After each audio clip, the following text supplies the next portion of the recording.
السلام عليكم ورحمة الله وبركاته. بسم الله والحمد لله ولا إله إلا الله والله أكبر. ازيكم حبايبي؟ عاملين ايه؟ يا رب تكونوا بخير. النهارده جايين بأكلة سهلة وبسيطة، يا رب ينول إعجابكم. بس قبل ما ندخل على الفيديو هنصلي على الرسول عليه الصلاة والسلام.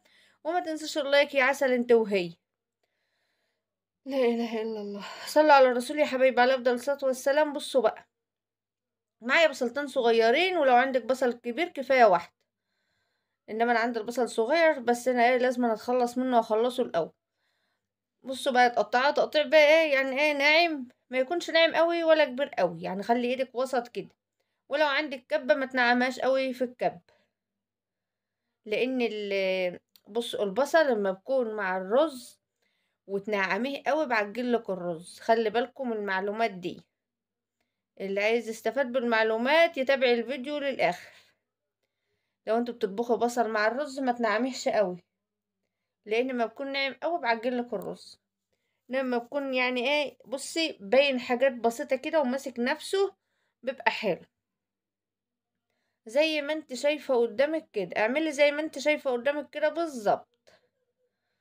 هقطع انا بصلتين زي ما انتوا شايفين كده، وهنضيف معلقة سمنة حلوة كبيرة، وهنزل كمان بشوية من الزيت، ونشوح البصلة ديتي لما تاخد اللون الذهبي.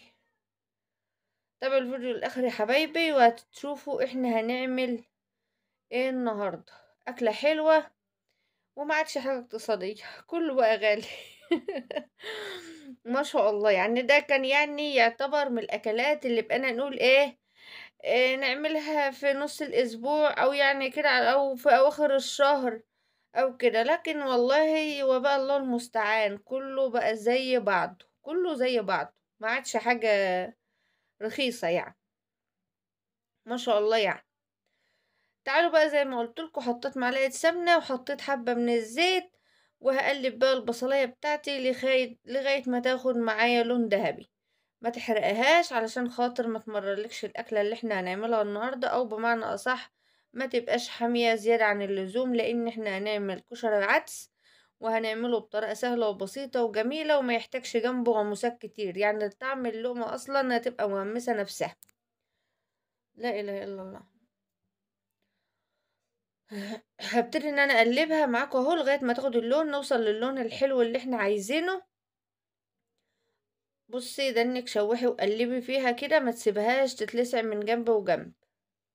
ونار بوتاجازك طبيعي عاليه، ما هيش واطيه، عشان برضو اللي عايز يعرف. قلبي كده زي ما انت شايفه لغايه ما تاخد معاكي لون دهبي حلو.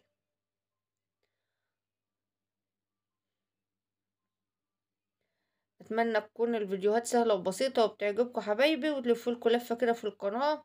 واللي اول مره يشوفني يشترك في القناه وفعل وزر الجرس عشان يوصله كل جديد بنزله، ويشوف كده فيديوهات جميله ومفيده وفيها كل حاجه حلوه. اتمنى ان انتوا تشاهدوها حبايبي، علشان خاطر نترفع كده بيكم حبايبي. يعني انا عايزه القناه تبان يا حبايبي، احنا والله كده بنتخانق يعني. حاولوا ان انتوا تشاهدوا الفيديوهات وتحطوا اللايك. اللايك معلش فلوس، هو اللايك بيرفع بس من شأن القناة، بيخلي غيرك وغيرك يشوف المحتوى اللي احنا بنعمله. لو عجبك المحتوى اضغطي لايك. اتمنى يعني يعني القناة بتتخنق والله العظيم كده، اليوتيوب بخنقها بزيادة، لان مفيش تفاعل. فجدعانوا معانا شوية، شيروها كده مع اصدقائكم مع اصحابكم. حاولوا ان انتوا تشوفوا الفيديوهات، طالما عجبك المحتوى بص شاهديه وضيفوا اللايك. زي ما انتوا شايفين كده حبايبي، البصل بتاعي بقى ياخد اللون اللي انا عايزاه.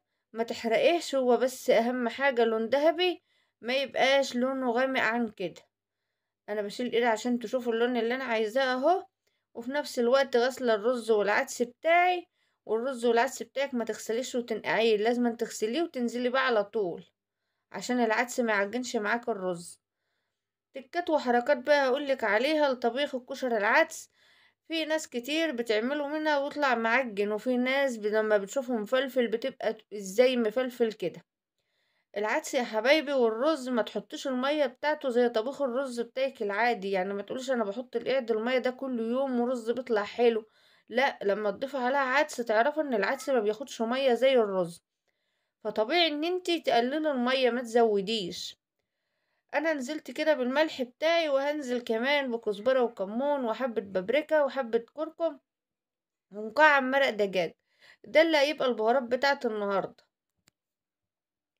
هتضيف عليه ملح، هتضيف عليه حبة كركم وحبة بابريكا، كزبرة وكمون، مكعب مرق، وهتقلب وطبعا الملح، وتقلبي الكشر العدس بتاعك، وهيبقى طعمه تحفة. كل اللي هيدوق من ايدك بالطعم ده وبالشكل ده مش هيصدق ان ده كشر عدس، لان طعمه بصراحة بيبقى تحفة.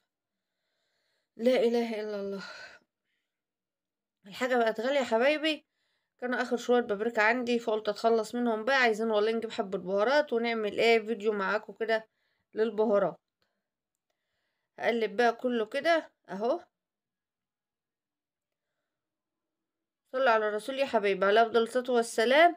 لازم تقلبيه بالشكل ده علشان خاطر كل البهارات تدخل في الرز بتاعتك، وفي نفس الوقت نارك عاليه، النار عاليه يا حبايبي ما هيش واطيه. اه هقولك توطي عليه امتى برضو. شفتوا ميه الرز عامله ازاي؟ مش كتير.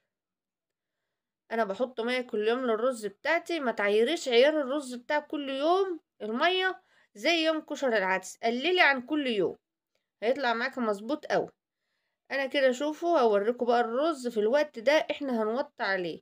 تاخديه تقليبه كده بالراحه. كنت بغسل المواعين بقى معلش، ما انت لازم تشطبي بقى ايه مطبخك جنب ما بتطبخي اهو. انا كنت بقى مشمره، كنت بغسل المواعين وبروق الرخام على ما يقلب جنب مني، وبغسل الخضار والغمسات بجهزها اللي جنب منه. بس انا هعمل معاكم الكشري بس. هنوطي بقى عليه في الوقت ده. وطي بوتاجازك بقى وسبيه.